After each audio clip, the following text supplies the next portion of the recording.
Hi hello అందరికీ నమస్తే. Welcome to my channel Sravanthi Venkateshwar. ఈరోజు రెసిపీ వచ్చేసి మునగాకు చట్నీ అండి.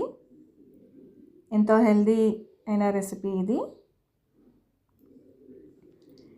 ఇందులో కాల్షియం ఎక్కువగా ఉంటుంది కాబట్టి దీన్ని వారానికి 2 సార్లు తీసుకున్నా పర్లేదు.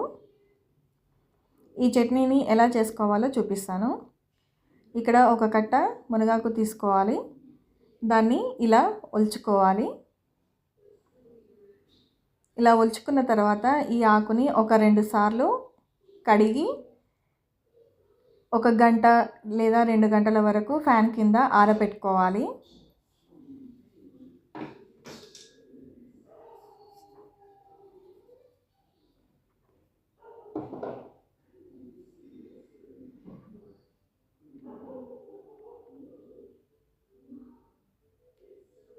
ఇలా ఒక 2 గంటల పాటు ఆరబెట్టుకున్న తర్వాత స్టవ్ పైన ఒక ముక్కుడు పెట్టుకొని అది వేడైన తర్వాత ఈ ఆరబెట్టుకున్న మునగాకుని కూడా వేసుకొని బాగా ఫ్రై చేసుకోవాలి.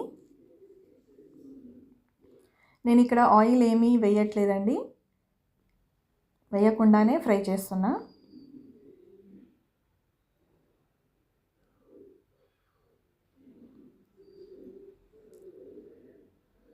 చూసారు కదా, ఇలా ఫ్రై చేసుకొని పక్కకు పెట్టుకోవాలి.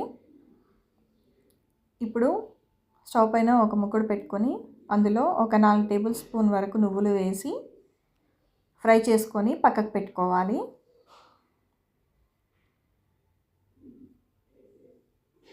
ఇప్పుడు అదే ముక్కుడులో 2 లేదా 3 టేబుల్ స్పూన్ల ఆయిల్ వేసి అది కాస్త వేడైన తర్వాత ఒక మీడియం సైజు ఉన్న ఉల్లిపాయల్ని ఇలా కట్ చేసి వేసుకోవాలి. ఇందులోనే కారానికి తగినన్ని పచ్చిమిర్చి అలాగే కొన్ని ఎండుమిర్చి కూడా వేసుకొని ఫ్రై చేసుకోవాలి. ఇవి బాగా ఫ్రై అవ్వాల్సిన అవసరం లేదండి, లైట్గా ఫ్రై చేసుకుంటే సరిపోతుంది. ఇప్పుడు ఇందులో ఒక 2 టమాటోస్ని కూడా కట్ చేసుకొని వేసుకోవాలి. ఇవి కాస్త బాగా మగ్గించుకోవాలి. ఇలా మగ్గించుకున్న తర్వాత మనం ముందుగానే ఫ్రై చేసి పెట్టుకున్న మునగాకుని కూడా వేసుకొని ఒకసారి బాగా మిక్స్ చేసుకోవాలి. ఇందులోనే కొన్ని ఎల్లిపాయలు కూడా వేసుకొని స్టవ్ పక్కకు పెట్టేసేయాలి. ఇప్పుడు ఓ మిక్సీ జార్లో ఈ నువ్వులని పొడి చేసుకున్న దాంట్లో మనం ముందుగానే ఫ్రై చేసి పెట్టుకున్నాం కదా, ఈ మునగాకు, టమాటో, పచ్చిమిర్చి అన్నీ అందులో వేసుకొని మిక్సీకి వేసుకోవాలి. ఇప్పుడు అదే బాణీలో మళ్ళీ 1 లేదా 2 టేబుల్ స్పూన్ల ఆయిల్ వేసుకొని అందులో కాసిన్ని పోపు గింజలు,